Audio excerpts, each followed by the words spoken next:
Muy bien, estoy empezando la grabación para que ustedes puedan tener la grabación disponible, ¿sí? En la plataforma. Muy bien, entonces no se preocupen, ¿no? Al terminar la clase les voy a pedir que activen sus cámaras para que quede grabada la asistencia, ¿sí? Así que vayan alistando sus cámaras, ¿no? Para que yo les pida que enciendan sus cámaras y veamos la parte de la asistencia, ¿sí? Mientras tanto voy a compartir mi pantalla.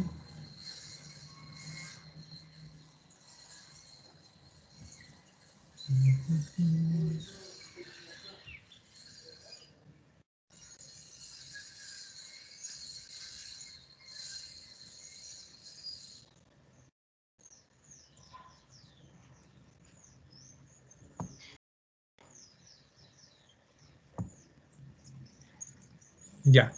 Muy bien, ¿pueden ver el fondo? Sí, doctor. Sí, se puede ver. Ya. Muy bien. El día de hoy vamos a hablar de algo importante que es la hormona tiroidea, ¿sí? Vamos a ver lo que va a ser el metabolismo de la hormona tiroidea, qué características va a tener, cómo va a ser secretada gracias a la glándula tiroidea y qué funciones va a cumplir, ¿no? En nuestro organismo, ¿no?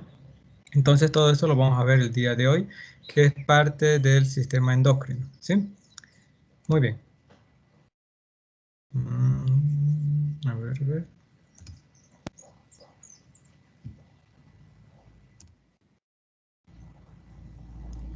Ahí está, voy a colocar un puntero.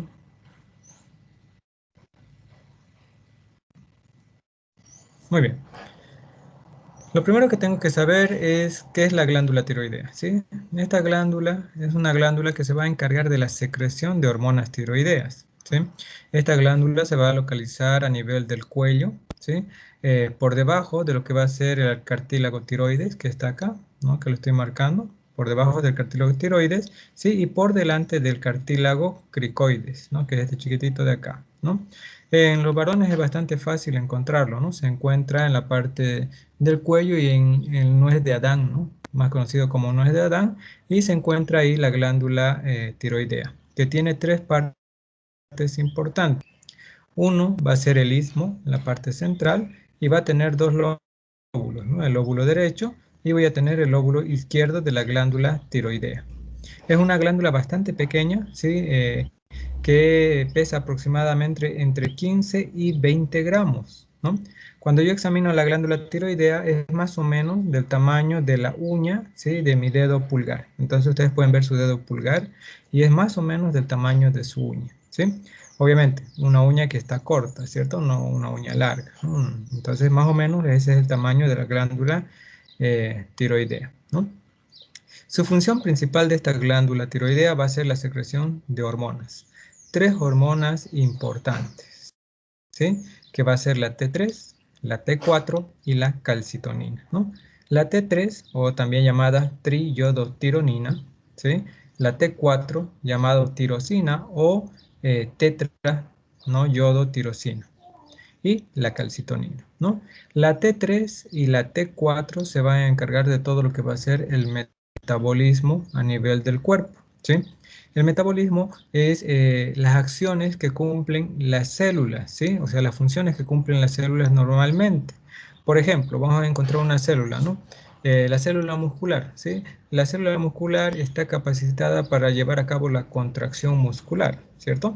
Entonces, cuando nosotros iniciamos una actividad física, hacemos, ¿sí? Promovemos a que haya mucha contracción muscular. Entonces, ¿quién va a dar esa orden? ¿Quién va a estimular a que haya mucha contracción? Va a ser la presencia de la hormona tiroidea, ¿sí? Un ejemplo de una célula. Y así funcionan todas las células de nuestro organismo. Por ejemplo, una célula sudorípara o una glándula sudorípara, ¿sí? La función de la glándula sudorípara, por ejemplo, es la excreción de sudor, ¿cierto? ¿Para qué excreta sudor? Normalmente para eliminar un poco la concentración de sales, de amoníaco, y también una función principal es la de enfriar el cuerpo, ¿cierto? A través del sudor, la evaporación va a enfriar lo que va a ser la temperatura corporal, ¿no? ¿Y cuándo vamos a tener una mayor secreción de estas glándulas? Va a ser cuando tengamos un nivel alto de hormonas tiroideas. La hormona tiroidea cumple la función de aumentar el metabolismo. En cambio, cuando hay un descenso del metabolismo, por ejemplo, cuando ustedes entran en descanso, ¿sí? O están en la cama echados, ya no necesitan, ¿cierto?, contraer sus músculos porque ya no están caminando, ya no están haciendo alguna actividad. Entonces, ¿qué es lo que pasa? Que ese cambio lo detecta el cerebro y manda unas señales hacia la glándula tiroidea para que ésta disminuya lo que va a ser la secreción de hormonas tiroideas, ¿no? Entonces va a haber una disminución de las hormonas tiroideas y es por eso que el metabolismo también va a descender, ¿sí? Va a descender. Eso es en la parte fisiológica, en la parte normal. En la parte patológica, ¿sí? Hay enfermedades que producen que la hormona tiroidea, ¿sí?, se secrete en exceso, ¿no? Que haya mucha hormona tiroidea y por ende el metabolismo está muy acelerado. Por ejemplo, el hipertiroidismo, ¿sí? Hace que haya una mayor secreción de hormona tiroidea. Y hay enfermedades que hacen que disminuya la secreción de hormonas tiroideas, por ejemplo, el hipotiroidismo, ¿sí? El hipotiroidismo con varias fases, ¿no? Hay el hipotiroidismo de Hashimoto, de Kawasaki, ¿no? Entonces tenemos una clasificación amplia, ¿sí?, de enfermedades a nivel de la tiroides, ¿sí? Ahorita lo vamos a explicar cada una de ellas. ¿Entienden, chicos, hasta acá?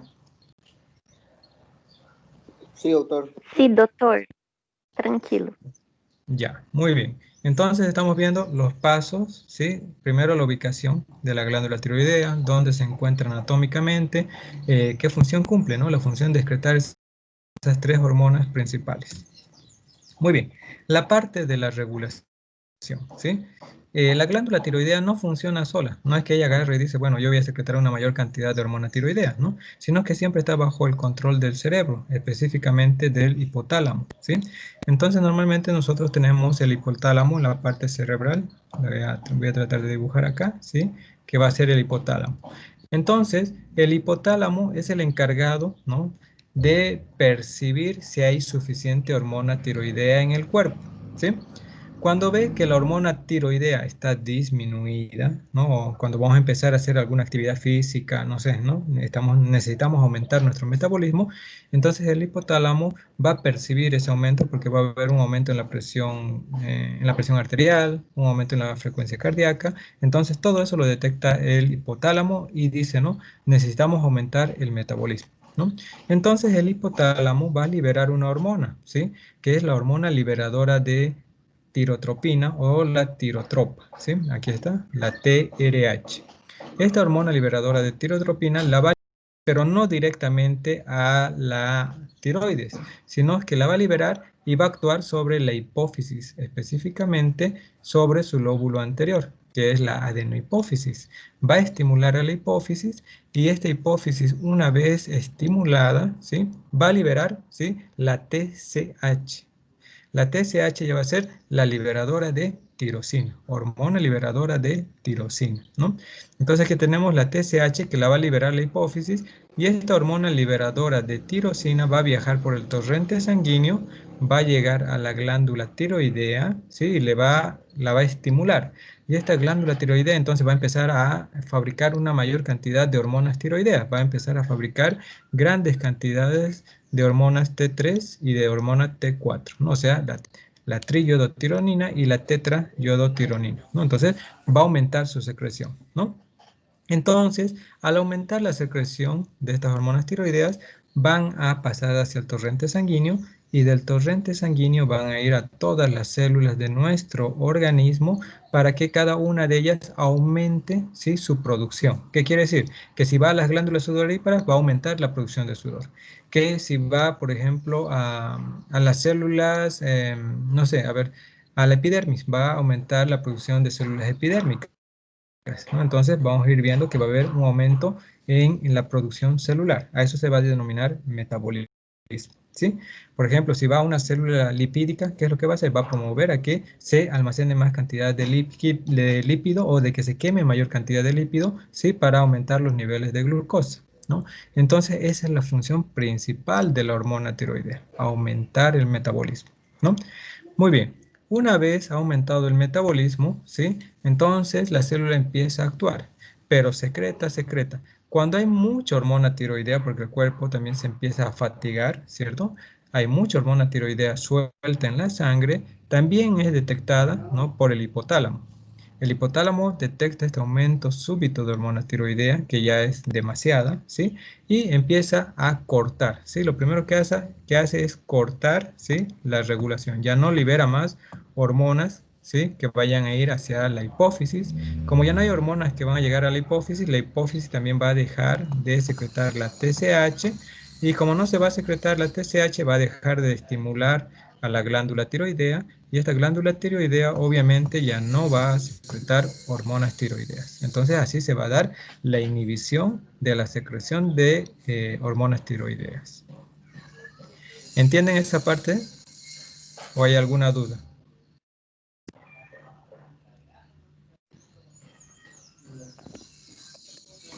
¿Sería que podrías repetirlo lo último un poquito, por favor?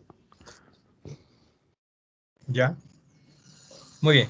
Les decía, ¿cierto?, que es un ciclo de regulación de la tiroides. La tiroides no secreta hormonas tiroideas porque ella actúa de forma independiente, sino que la tiroides actúa, ¿sí?, gracias a la estimulación de otras hormonas.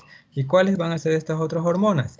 La primera hormona que se va a liberar va a ser la del hipotálamo, ¿sí? El hipotálamo va a empezar una secreción, ¿sí?, que va a ser la hormona liberadora de tirotropinas o tirotropas, ¿sí?, que esta hormona, una vez secretada, va a ir a la adenohipófisis, ¿sí?, la va a estimular. Una vez estimulada la adenohipófisis, va a liberar otra hormona, que es la hormona liberadora de tirotropinas, ¿sí?, la TSH, y esta TSH va a llegar a la glándula tiroidea, y cuando llegue a la glándula tiroidea, esta glándula tiroidea va a empezar la secreción de hormonas tiroideas, específicamente de la T3 y de la T4, ¿sí? ¿Para qué? Para que secrete hacia la sangre, de la sangre sea transportada a todas las células de nuestro organismo y todas ellas empiecen a acelerar sus metabolismos, ¿sí? Van a empezar a acelerar su metabolismo. Ahora, cuando hay mucha cantidad de hormona tiroidea en la sangre, ¿sí?, va a ser también detectada por el hipotálamo, ¿sí? Como ya hay mucha hormona tiroidea, lo primero que hace es cortar la secreción, ¿sí? Inhibe la secreción de hormona liberadora de corticotropinas, ¿sí?, que está acá, inhibe, por lo cual la hipófisis ya no recibe este estímulo. Entonces la hipófisis tampoco deja de secretar la TSH, que es la hormona liberadora de tirotropinas, ¿sí? Deja de secretarla, ¿sí? Y por ende la tiroides ya no secreta más hormonas tiroideas, ni la T3 ni la T4. O sea, todo este ciclo se da por un control que viene desde el cerebro, desde el hipotálamo, ¿sí? Entonces un control hormonal, ¿sí? El hipotálamo secreta una hormona hacia la hipófisis, de la hipófisis secreta otra hormona hacia la tiroides, y la tiroides al final secreta la hormona tiroidea, ¿no? Cuando hay mucho, pasa inversamente lo contrario, ¿sí? Si hay mucha hormona tiroidea libre en la sangre, lo que pasa es que el hipotálamo inhibe la secreción de esta hormona que estimula la hipófisis también inhibe la TSH, y por ende también inhibe la secreción de hormonas tiroideas por parte de la glándula tiroidea. Muy bien. ¿Hay alguna otra duda que tengan, chicos?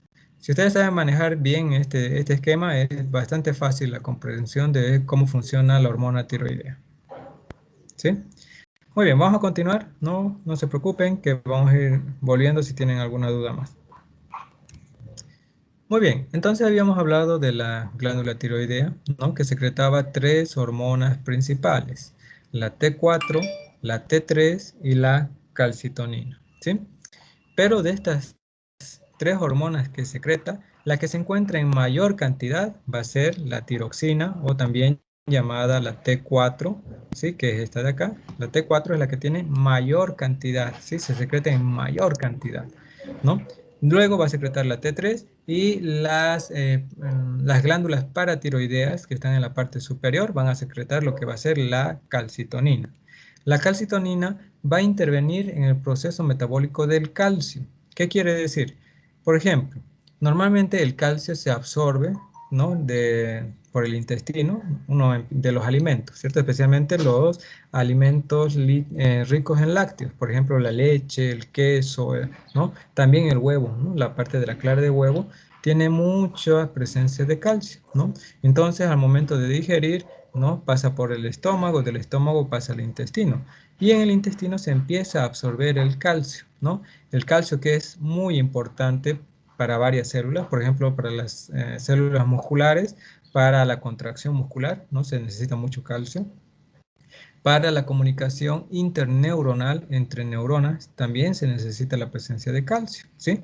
Entonces se va consumiendo calcio, calcio, calcio, ¿sí? Y el calcio que no se consume se lo va guardando, ¿sí? En el hueso, ¿no? Se va depositando en el sistema esquelético, en el hueso. Entonces, ¿cómo actúa la calcitonina? Cuando los niveles de calcio están muy bajos en la sangre, por ejemplo, cuando ustedes empiezan a hacer una actividad física y hay mucha contracción muscular, sí empieza a utilizarse bastante calcio. Hay un momento que cae mucho el calcio en sangre, entonces tic, se activa la calcitonina. ¿Qué hace la calcitonina?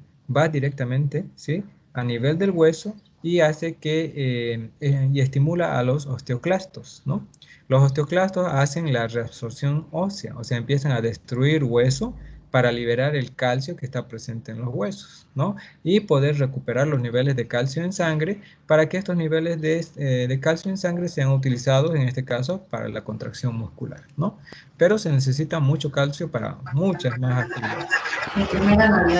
¿Puedes repetir, por favor, esa parte de Ya, calcio? ya, muy bien.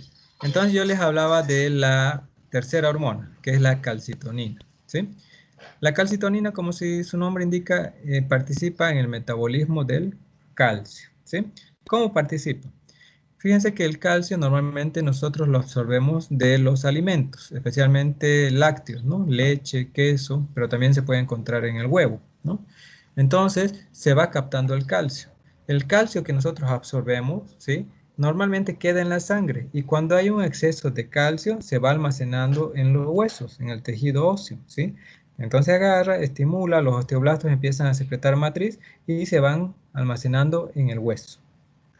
Entonces, ¿cómo actúa la calcitonina? La calcitonina actúa cuando los niveles de calcio están bajos en la sangre, ¿sí? Yo les daba un ejemplo, por ejemplo, cuando hay mucha contracción muscular, cuando hacen una actividad física, ¿cierto? Entonces, cuando ustedes hacen una actividad física, ¿qué queman más? Normalmente queman una mayor cantidad de calcio, ¿sí? Entonces van consumiendo el calcio. Entonces, el calcio que estaba presente en la sangre se va disminuyendo, ¿no? Una vez disminuye la cantidad de calcio, ¿sí?, inmediatamente se activa la calcitonina, ¿sí? La calcitonina se libera, ¿no? Y una vez liberada, llega al hueso y en el hueso activa a los osteoclastos, ¿sí? Los osteoclastos. Entonces los osteoclastos empiezan la reabsorción ósea o la destrucción de hueso, de parte de hueso, ¿cierto?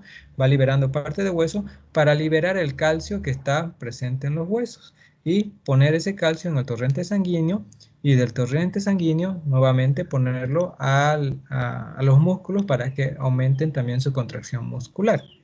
Es por eso que cuando ustedes van a un gimnasio, ¿cierto?, hay muchas bebidas energéticas y todas ellas tienen niveles altos de calcio, ¿no? Esa es la base fundamental de la hidratación con elementos que tengan electrolitos altos en calcio. ¿Entendiste?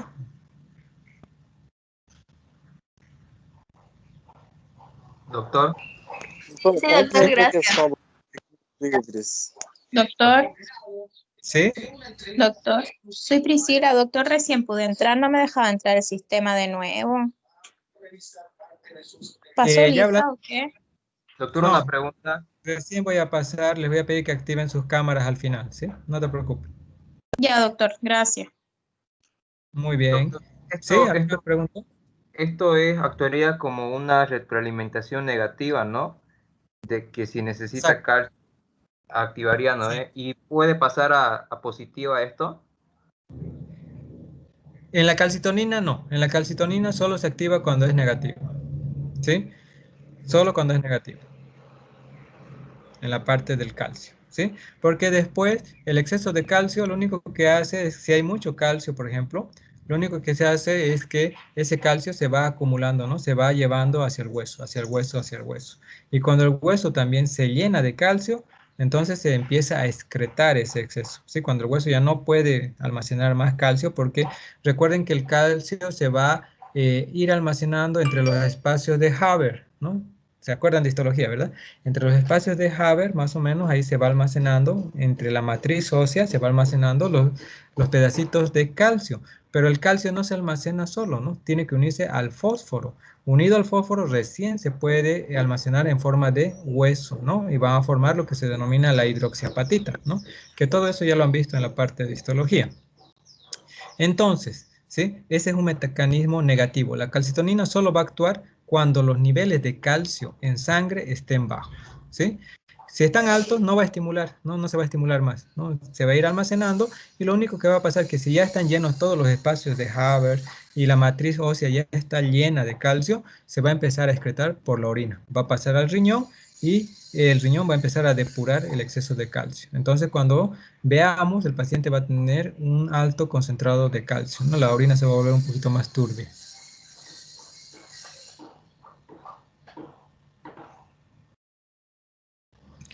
¿Alguna pregunta más, chicos?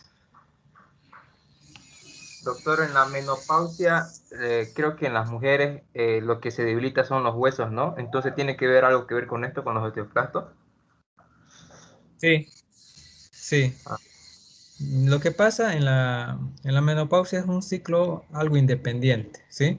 La mujer normalmente no es como el varón, ¿sí? El varón, por ejemplo, el sistema óseo se va almacenando durante toda la vida, ¿sí? ¿Por qué? Porque los niveles que van a permitir este almacenamiento se deben a los niveles de testosterona, ¿sí? En cambio, en la mujer se debe a los niveles de estrógenos en sangre, ¿sí? Entonces, a mayor cantidad de estrógenos, hay una mayor acumulación de calcio, ¿sí?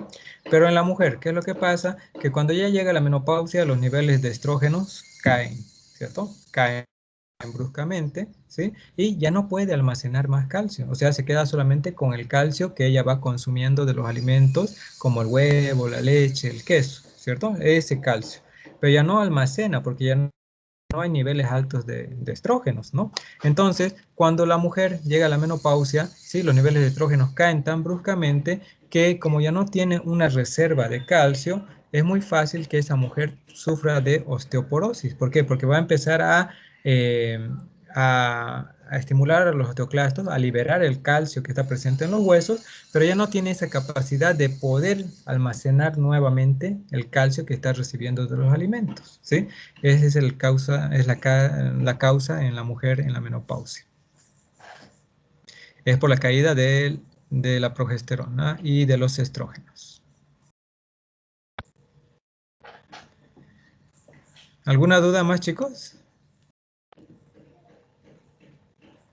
Sí, doctor. Entonces, para finalizar, ¿no? La calcitonina se activa solo cuando la reserva de calcio está baja, ¿no? O es cuando está alta, disculpe. No, solo cuando está baja. Solo cuando los niveles de calcio en sangre están bajos, ¿sí? Es la única forma en la cual se va a activar la calcitonina. Muchas gracias, doctor. Muy bien. Muy bien. Vamos a continuar, ¿sí?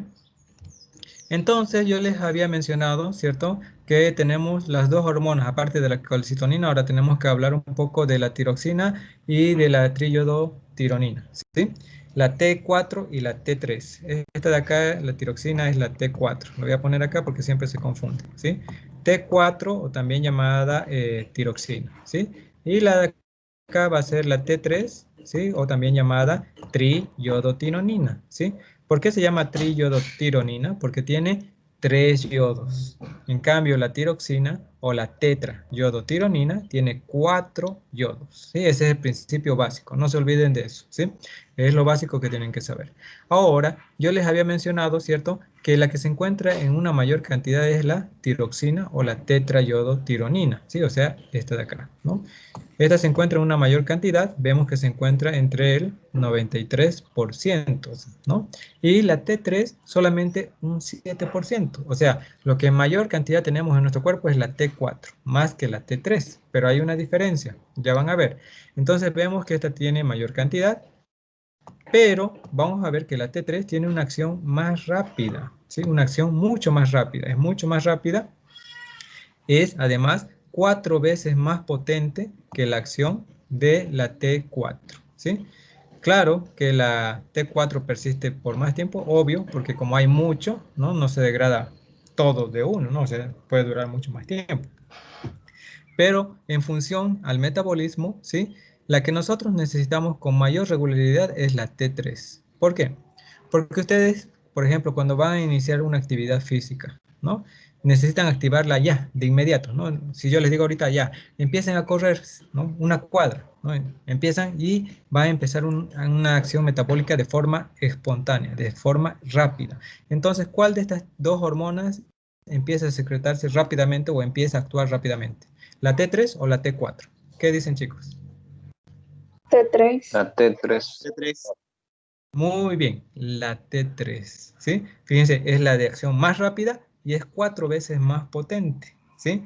Es 4 veces más potente que la T4, ¿no? Entonces, fíjense que la que necesitamos para que el metabolismo se acelere de forma rápida es la T3. Ahora, para que mi metabolismo esté regular, ¿no? Que tenga un metabolismo basal, lo que estamos teniendo ahorita, para que ustedes estén despiertos, para que ustedes estén lúcidos, para que respondan las preguntas o para que hagan preguntas, también necesitan hormona tiroidea, ¿cierto? Pero no la necesitan de forma rápida, ¿no? La necesitan, pero de forma pausada. ¿Cuál de esas hormonas están utilizando en este momento ustedes, chicos? La T4, doctor. T4. Muy bien, muy T4. bien, la T4, ¿vieron? Entonces, es simplemente Está mala, doctor. Ahora, ahí viene la patología, ¿cierto?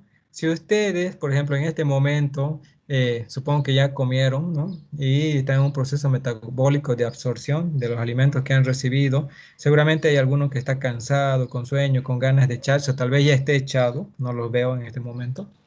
Sí, yo estoy en la cama. ¿No? Entonces, ¿cuál de las dos está funcionando? La T4. Ya, sí, está funcionando la T4, pero en bajas cantidades, en bajas cantidades. Es por eso que están con sueño, están cansados, están con letargo, ¿no? Entonces, hay la hormona tiroidea, pero están entrando en una fase en la cual la hormona tiroidea está un poquito restringida, inhibida, ¿no? ¿Por qué? Porque están entrando a un estado de relajación, de reposo, ¿sí? Eso es lo que normalmente pasa. Ahora, cuando ustedes, por ejemplo, se van a preparar para dar un examen, ¿sí? Y normalmente, vamos a suponer que tienen mañana su examen a las 7 de la mañana, ¿sí? Mañana. ¿Qué es lo que pasa? Que si no han estudiado, ¿no? Con tiempo, ¿no? Una semana antes o previamente, seguramente van a decir, bueno, voy a estudiar toda la noche, ¿no? Van a agarrar y toda la noche van a empezar a estudiar. Va a llegar a las 7 de la mañana y van a ir a dar su examen, ¿sí? Y va a ver el otro estudiante. El otro estudiante que días previos ya ha ido leyendo, ¿no? De a poco ha ido leyendo y dice, hoy día en la noche no voy a estudiar porque ya he leído previamente y voy a dormir, voy a descansar y voy a ir directo a dar mi examen, ¿no? Y entonces vemos, ¿no? Los dos estudiantes. ¿A cuál creen que le va a ir mejor en su examen? ¿Al que durmió en la noche o al que estudió en la noche? ¿Qué opinan? Al que durmió. Durmió en la noche. Al que durmió. Que durmió. Ese es todo un ¿Y por miserio. qué, y por qué creen que le va a ir mejor? Porque su cerebro va a estar más activo y no tan cansado como el que estudió toda la noche. Que estudió toda la noche, perdió energía. Muy, muy bien. Es buena la respuesta, ¿cierto? El cerebro va a estar más activo del que descansó, ¿cierto? ¿Y por qué va a estar más activo? Porque va a haber una gran cantidad de hormona tiroidea, ¿cierto? En cambio, el que ha estudiado toda la noche ha ido gastando poco a poco, a pesar que tiene una gran cantidad de T4, ¿sí? Persiste durante más tiempo, pero se va disminuyendo en la cantidad. Recuerden que el cerebro también se va cansando, se va cansando, se va cansando y también va disminuyendo, a medida que se va cansando, va disminuyendo la secreción de hormona tiroidea, ¿sí? Entonces, ese estudiante que le ha plantado toda la noche estudiando, ¿sí? Se ha ido cansando durante la noche y la hormona tiroidea ha ido descendiendo, ¿no? Ha ido bajando, y cuando vaya a dar su examen, por más que sepa, ¿sí? Va a faltar esa parte del metabolismo, ¿no? Esa parte de activación del metabolismo. ¿Por qué? Porque los niveles de hormona tiroidea han caído, ¿sí? Y si responde algo bien, normalmente va a ser algo que lo ha hecho tantas veces que ya se le ha quedado grabado en la cabeza, ¿no? Pero no está razonando, simplemente está repitiendo, ¿no? Entonces, ese es el proceso metabólico. Entonces, si ustedes quieren dar un buen examen, ¿qué es lo que tienen que hacer? Ir estudiando de poco en poco y el día previo de dar el examen tienen que descansar bien. ¿Para qué? Para que tengan una buena activación, para que haya una buena secreción de hormona tiroidea y no entren en letargo y tengan niveles bajos de hormona tiroidea. ¿Entienden, chicos? Entonces, la hormona tiroidea es muy importante para todos los procesos metabólicos, ¿sí? Entonces, ahí tenemos la diferencia de la T3 y de la T4. Muy bien, hasta acá hemos hablado, ¿no?, un poquito de la secreción de estas hormonas. Ahora vamos a ver la parte histológica, ¿no? Acá tengo la glándula tiroidea a través del lóbulo, este es el lóbulo derecho, el istmo y el lóbulo izquierdo, ¿sí? Voy a hacer un corte, ¿no? Voy a hacer un pequeño corte aquí de un lóbulo, ¿sí? Y entrando al microscopio voy a ver que se encuentra la tiroidea rodeada por acinos, ¿sí? ¿Qué son los acinos? Son un conjunto de células en forma circular, ¿sí?, que secretan, ¿no? Van a empezar su secreción y toda esa secreción se va a almacenar en la parte central que se va a denominar coloide, ¿no? Este va a ser el coloide y estas son las células que la están rodeando. Estas células en la parte de la glándula tiroidea son células cúbicas, ¿no? Son un epitelio cúbico simple, ¿no?, que cumplen la función de secretar la hormona tiroidea, ¿no? Entonces, todas estas hormonas, ¿sí?, son secretadas acá en el coloide y cuando ya hay una buena cantidad de coloide, por estímulos, ¿no?, de la TSH, ¿se acuerdan de la TSH, no?, la hormona liberadora de tirotropina, ¿sí?, hace que empiece una secreción del coloide, ¿sí?, va a pasar por las células nuevamente y va a ser excretada la hormona tiroidea, ¿hacia dónde?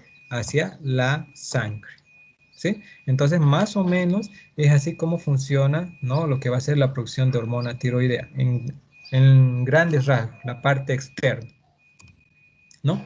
Acá hacemos un corte histológico, fíjense. Entonces yo les decía que tiene varios acinos. Aquí tengo, por ejemplo, 1, 2, 3, 4 y 5 acinos, ¿cierto? Todos ellos rodeados por células cúbicas, un epitelio cúbico plano, simple, ¿sí?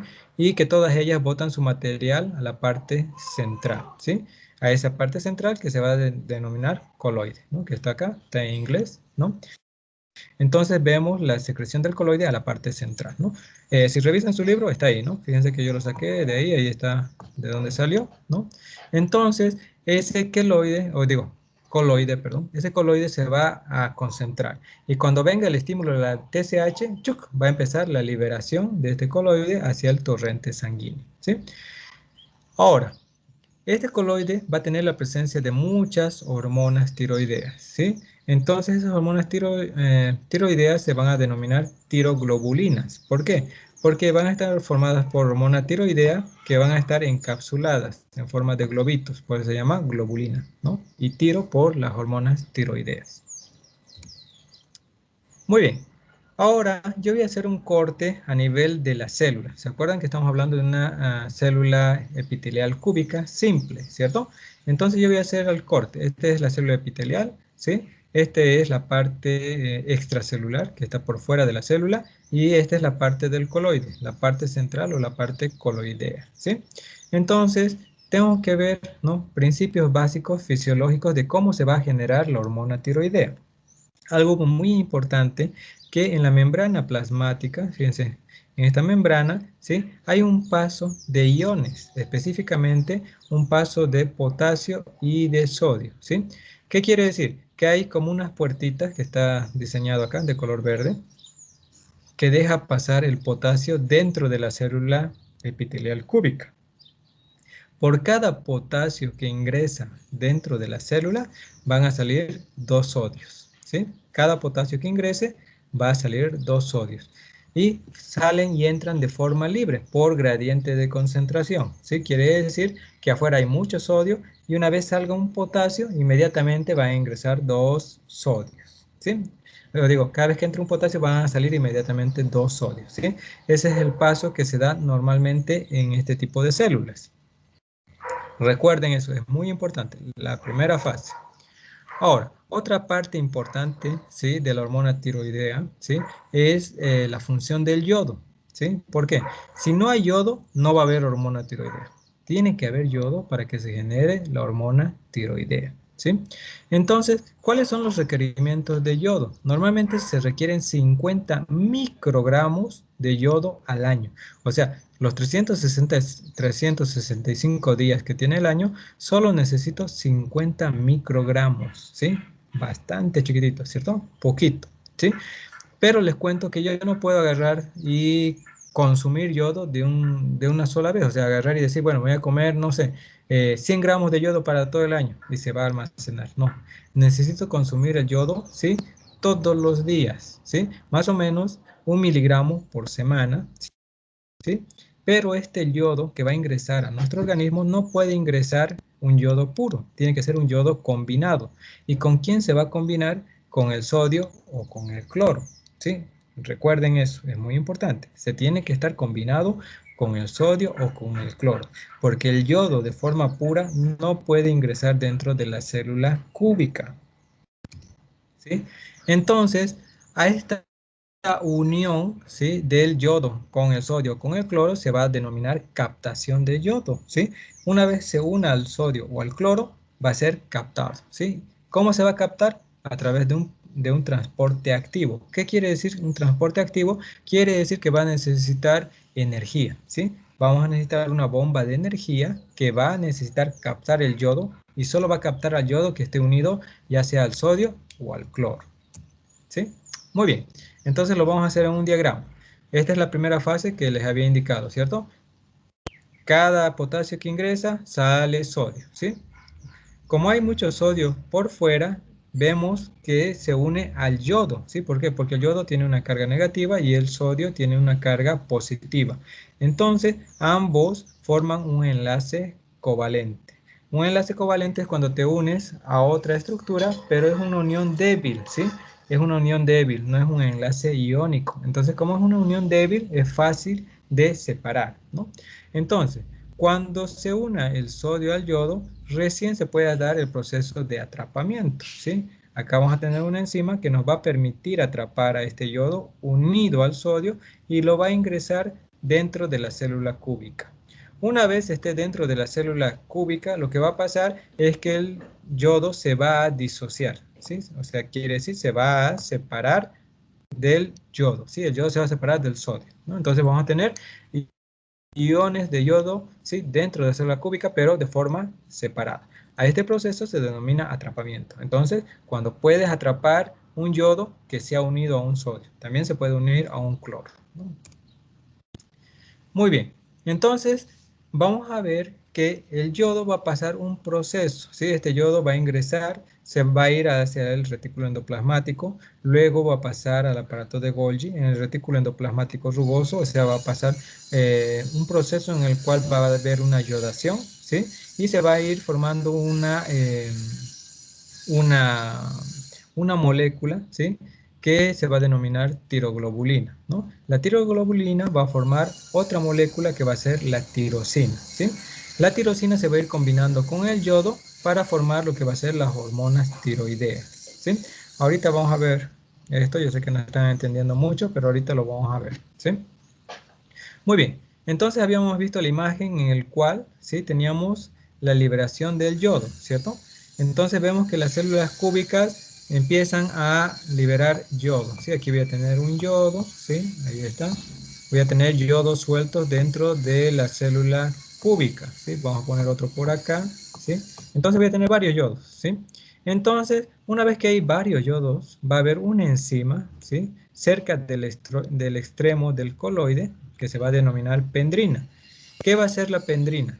Lo que va a hacer es que va a captar y va a unir a dos yodos. Sí, aquí tengo dos yodos, los va a captar y los va a unir. ¿Sí? Fíjense, agarra, los capta y los une. Una vez unidos, esta pendrina permite que estos dos yodos unidos pasen hacia el coloide. ¿Sí? Y aquí tenemos la presencia del yodo, pero son dos yodos, no es solamente uno. ¿Sí? Pasa al lado del coloide. Pero el coloide, como tiene una porción líquida, ¿sí?, tiene también la presencia de agua y de oxígeno, ¿sí? Aquí tengo, tiene la presencia, ahí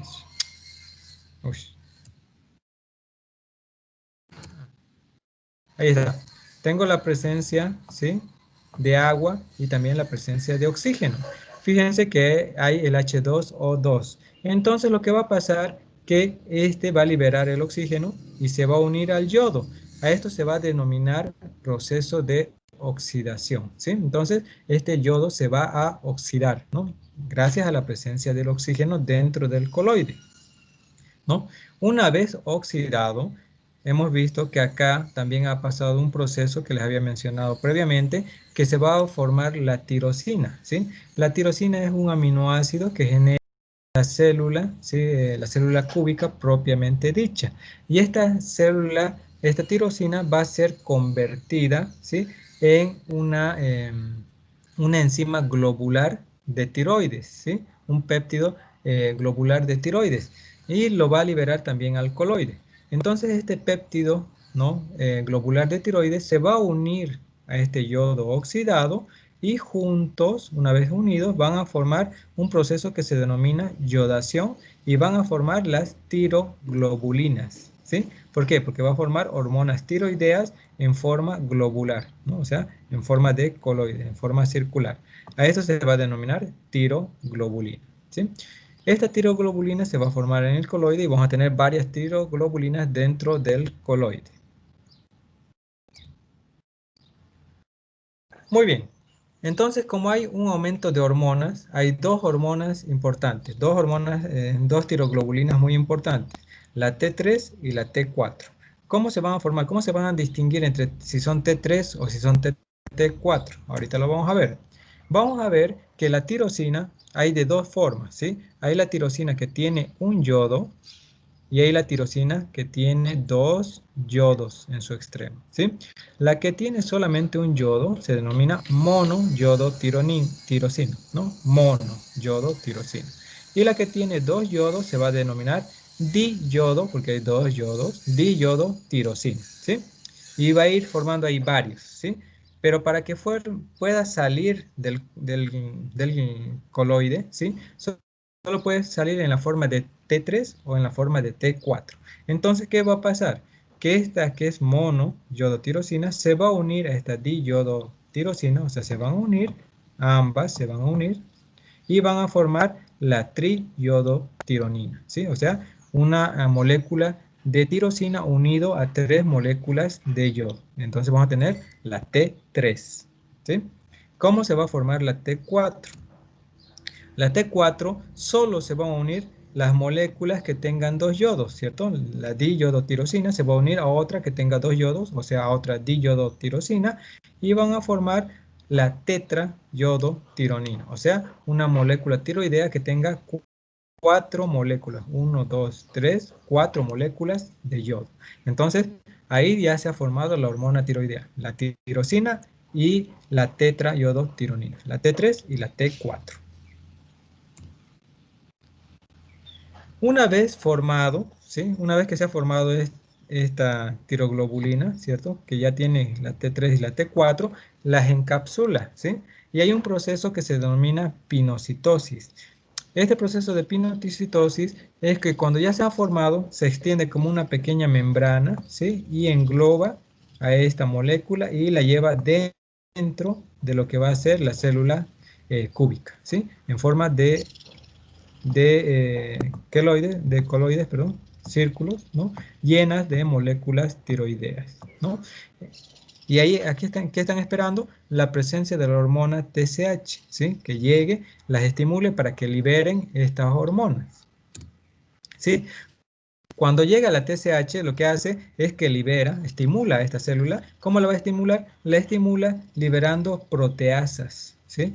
Las proteasas son unas enzimas que degradan la pared del coloide, ¿sí? Van a degradar, van a romper la pared del coloide y van a dejar que se libere el contenido, o sea, la hormona tiroidea. Entonces se va a liberar la T3 y la T4.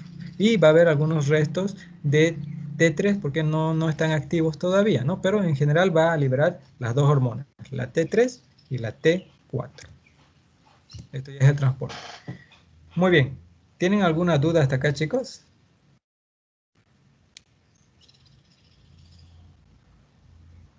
Creio que quedou claro, doutor. Ya, muy bien. O quedó claro o quedaron perdidos, ¿sí? Porque no escucho a nadie. Pero más o menos ese es el parámetro. Tenho uma dúvida. La tirosina se converte em quê? Já não entendi. Pepto. A ver, aquí está. Ya, se va a convertir en un péptido, ¿no? Globular de tirosina, la PTG, péptido globular de tirosina, ¿sí? Este péptido globular de tirosina se va a unir a este yodo, ¿sí? Y una vez unido gracias a este proceso de yodación, se llama yodación cuando se une al yodo, van a formar la tiroglobulina. Y la tiroglobulina simplemente va a ser moléculas de T3 y T4 encapsuladas. Ai, ai. Graças. Muy bien, entonces vemos el proceso, ¿cierto? De aquí va a pasar, ¿sí? Hemos visto el proceso de cómo se va generando lo que va a ser la hormona tiroidea del queloide, en el coloide, perdón, cómo se pasa otra vez hacia la célula cúbica, ¿sí? Y estamos viendo el proceso en el cual este coloide es destruido para poder liberar las hormonas propiamente, la T3 y la T4. Estas hormonas, una vez libres, van a ser devueltas al torrente sanguíneo. Vamos a suponer que por acá pasa un vaso sanguíneo, ¿sí? Un vaso sanguíneo pasa por acá y este se va a encargar de transportar, ¿sí? A través de la sangre estas hormonas tiroideas, ¿sí? No es que las bote y directo pase la T3 y la T4. No, aquí hay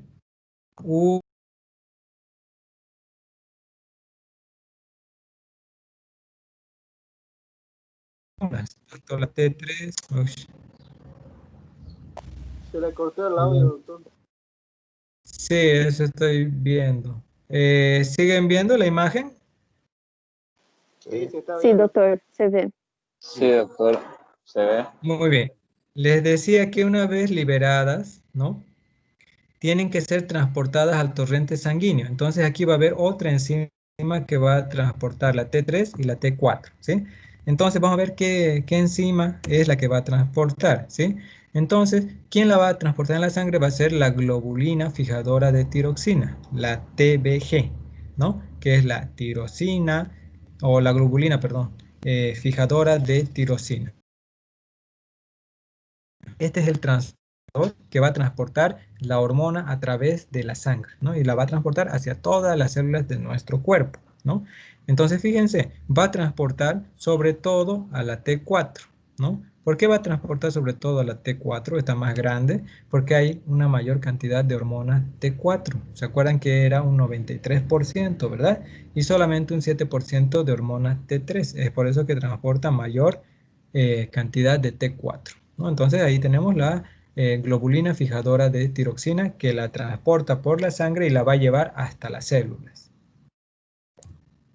Muy bien, vamos a ver que este camioncito, a ver, voy a tratar de dibujar acá un poquito, ¿sí? Este camión está transportando entonces lo que va a ser la T3 y la T4, ¿sí? Entonces, una vez llega cerca de la célula, entonces va a liberar. La célula está entrando en el metabolismo y necesita la presencia inmediata de células, digo de hormonas, ¿cierto? Para aumentar su metabolismo. Entonces, el camioncito empieza a liberar tanto la T3 y la T4. Pero como la célula necesita de forma inmediata, como ya hicimos el ejercicio, ¿cierto? Necesita de forma inmediata activar su metabolismo, la primera que va a entrar es la T3. ¿Por qué va a entrar primero la T3? Porque necesitamos una reacción rápida, ¿sí? Y potente. Entonces, por eso que entra primero la T3. Después va a entrar la T4 para promover poco Mas a ela poco não que el vai precisar metabolismo... de um receptor ¿Perdón? para entrar, a T3, ela não vai precisar de um receptor dentro da célula? Sí, normalmente tenemos receptores, pero les cuento que la hormona tiroidea, ¿sí? Es una de las pocas hormonas que pasa directamente hacia el núcleo celular, ¿sí?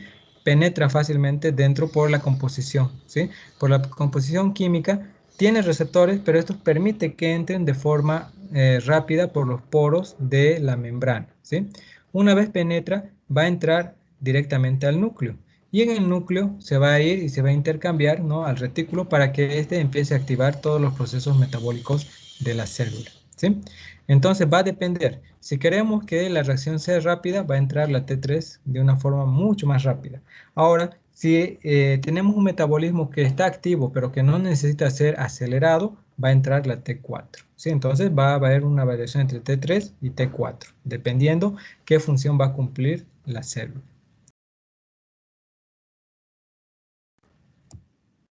Muy bien, acá les hago un diagrama de más o menos cómo se ha dado todo el proceso, ¿sí? Entonces fíjense que para todo este proceso lo que necesitamos es la presencia de yodo, ¿cierto? Este yodo que se tiene que unir al sodio o al cloro para introducirse dentro de la célula cúbica, ¿sí?, a nivel de la tiroides, y una vez va a entrar al retículo endoplasmático, el retículo endoplasmático va a empezar a funcionar, va a entrar al aparato de Golgi, se va a producir el precursor, ¿cierto? Y vamos a ver que este yodo va a pasar un proceso de oxidación gracias a la presencia del oxígeno y se va a unir a la tiroglobulina para generar lo que va a ser la T3 y la T4. Una vez esté generado la T3 y T4, va a pasar un proceso de pinocitosis y va a volver dentro de la célula cúbica, ¿sí? A nivel de la célula cúbica, cuando la TSH estimule a la glándula tiroidea, lo que va a hacer es que se van a activar las proteasas y estas proteasas van a destruir, ¿no?, el coloide y van a liberar la T3 y la T4 que va a estar lista para la secreción a nivel de la sangre, ¿sí? Más o menos es un esquema de lo que pasa dentro de la célula cúbica a nivel de la glándula tiroidea. Entonces ahí vemos que la importancia de la hormona de la TSH, de la hormona liberadora de tirotropina, ¿sí? Si hay una hormona liberadora de tirotropina, se va a poder generar tanto T4 y T3, ¿sí? Si no hay la hormona liberadora de tirotropina, no se va a generar ni la T3 ni la T4. Entonces hay factores que pueden hacer que se genere mucha mayor cantidad de hormonas tiroideas.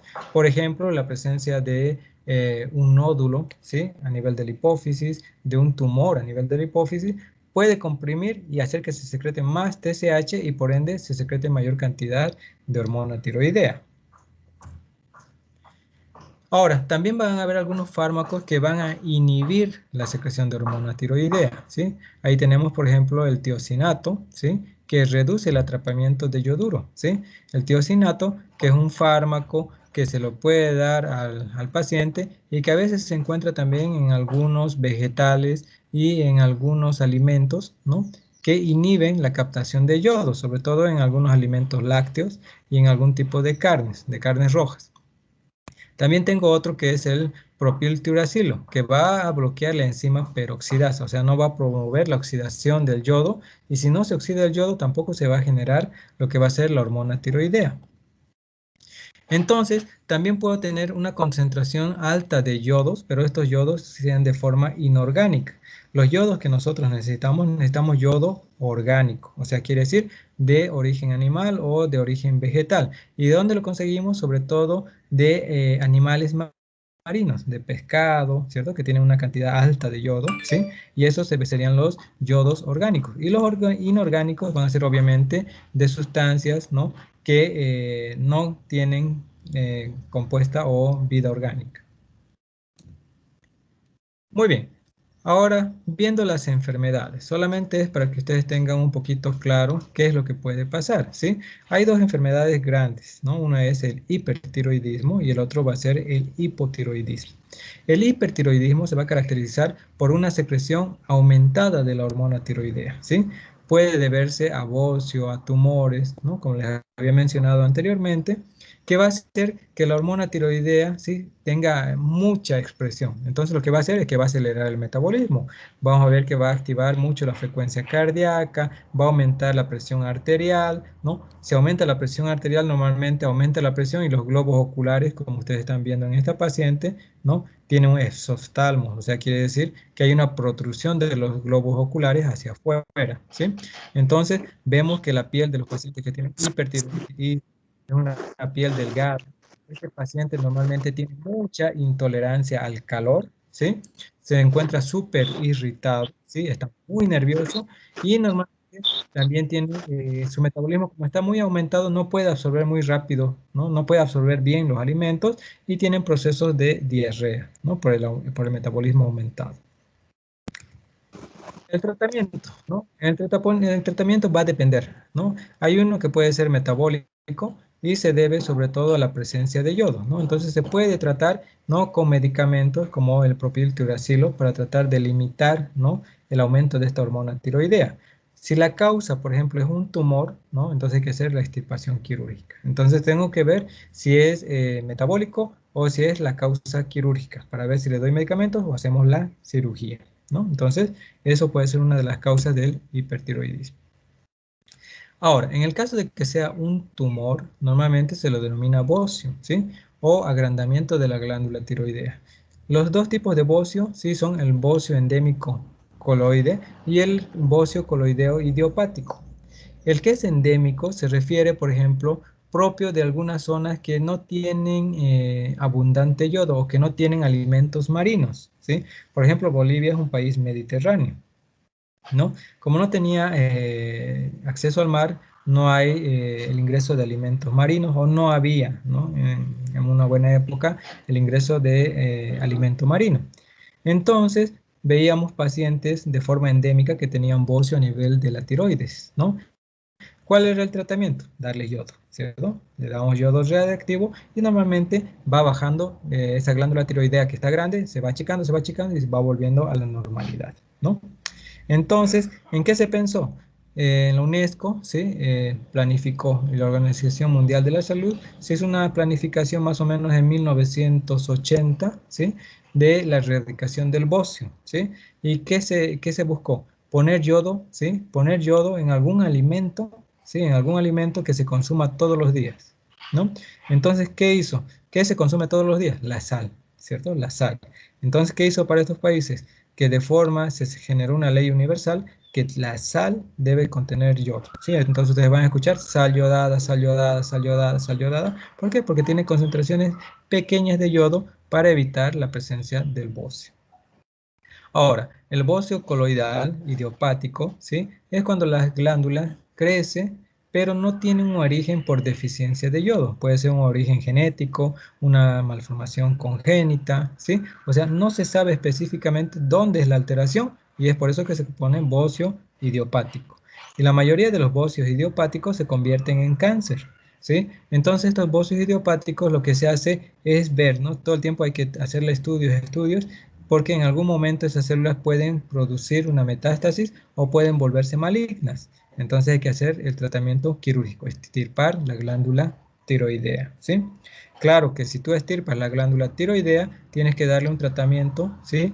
Con hormonas tiroideas de por vida, ¿sí? Nadie sin hormonas tiroideas, como habíamos visto. En el caso del hipotiroidismo, ¿sí? En el caso del hipotiroidismo pasa todo al revés, ¿cierto? El paciente normalmente entra en letargo, ¿no? Porque hay niveles bajos de hormona tiroidea. Normalmente este paciente almacena mucho tejido adiposo, ¿sí? Entonces, normalmente tiene sobrepeso, obesidad, ¿sí?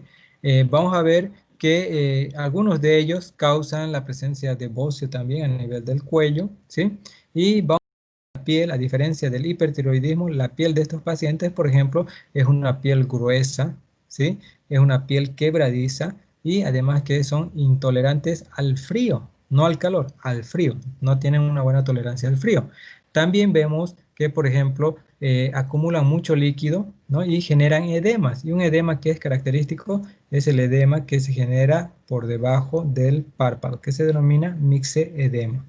Además, estos pacientes tienen un pelo, ¿sí? De crecimiento deficiente, quiere decir que no crece, se rompe, ¿no? No crece todo el largo, se para rompiendo, es un pelo seco. Vamos a ver que estos pacientes también sufren mucho de estreñimiento, a diferencia del paciente que tiene hipertiroidismo, que tenía diarrea, este paciente más bien sufre de estreñimiento, ¿sí? Y a la larga también tiene un problema que puede pasar y se convierte en un paciente que también puede tener diabetes, ¿no? Por la obesidad y el sobrepeso.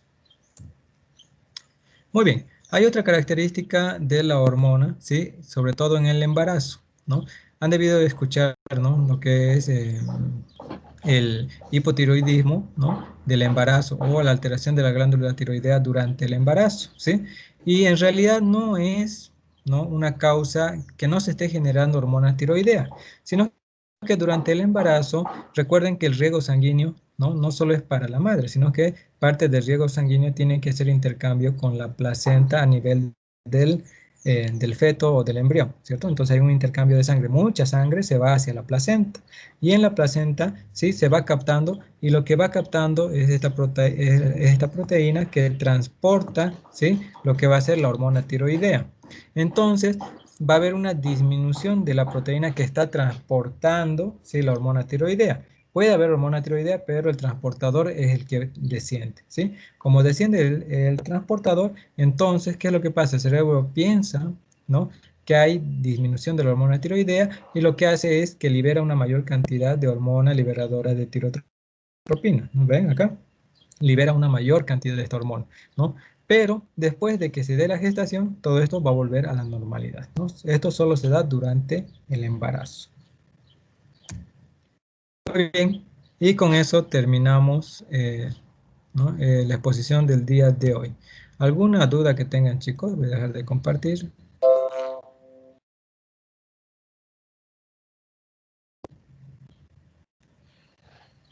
No, doctor. ¿Usted va a enviar esta diapositiva a nosotros? Sí, les voy a pasar las diapositivas.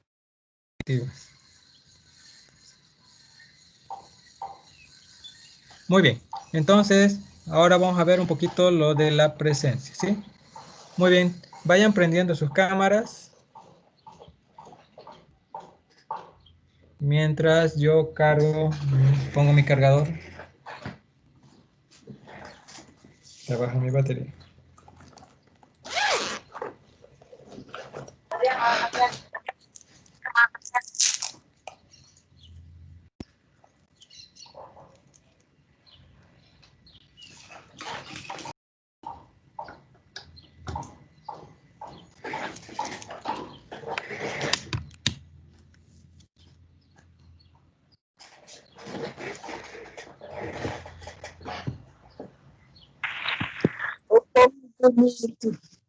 Muy, Lucimar, tu cámara, muy bien. Karina, ya está. Muy bien, Karina. Todos los que enciendan su cámara van a tener presencia. El que no tenga encendida la cámara no tiene presencia, chicos. Encendida, Roberto. ¿Perdón? Encendida la mía. A ver. Ya Lucimar ya está encendida. William presente, doctor. William, tu cámara está apagada. Ahora sí. ¿De verdad? Doctor Kessia.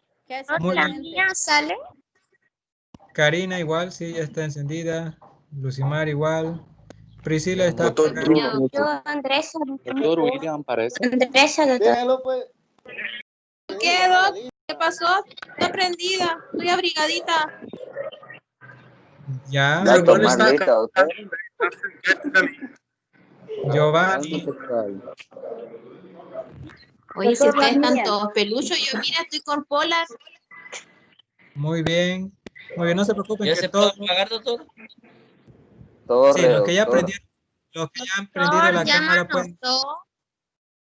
Sí, todos los que han prendido su cámara ya se ha grabado. Sí, tenemos un programa que nos permite grabar de todas las personas que han encendido la cámara. Ya, doctor. Los que, Gracias. sí, los que ya han encendido, sí, ya. Entonces, ¿podemos apagarla? Sí, Gracias, doctor.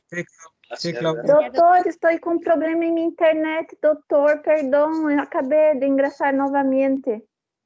Mariana, tu cámara. Muy bien, Ernesto. Nara. Medina presente. Casia igual. Andrea igual. Victoria. No está encendido, doctor. Acá está. Presente, doctor. Yo creo que es mi internet. Ya. Torre, doctor, también. Muy bien. Mariana Ramos, no se ve tu cámara. Doctor, ¿se ve la mía, Victoria? A ver. Está negra tu cámara, no sé por qué. Ahora sí. Doctor, ¿se ve el mío, William? Doctor, ¿Se puede ver la mía, Alain? Yo a Victoria sí la veo por si acaso. Tiene que alterar el modo de visualizar. Doctor, ¿no puede llamar lista para que sea más en orden? Sí, doctor. Sí, mejor. Está No, muy solo, desordenado. Sería mejor. solo tienen que, chicos, solo tienen que queda un grito chaqueño. solo tienen que encender su cámara y queda, ¿no? Ya inmediatamente grabado en el sistema. Doctor, los que ya Sí, pueden salir porque se activa. Como les digo, solo se activa las personas que hayan encendido su cámara. Muy bien. Las personas Gracias, doctor. Hasta luego. Bendiciones. Hasta luego.